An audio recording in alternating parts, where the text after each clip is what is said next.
Mao na Timan Beach, gwapo kaayo.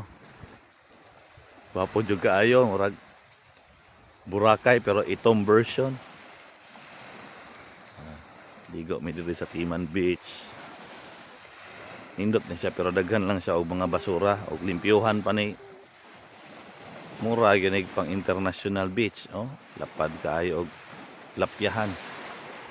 Ana padong dito sa sentro sa Liloy pero taas pa kaayo ni siya og beach, no?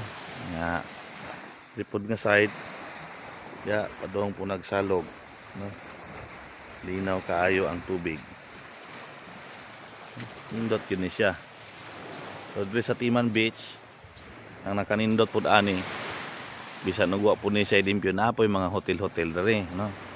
At mga cottage diha sama ng sea breeze diha.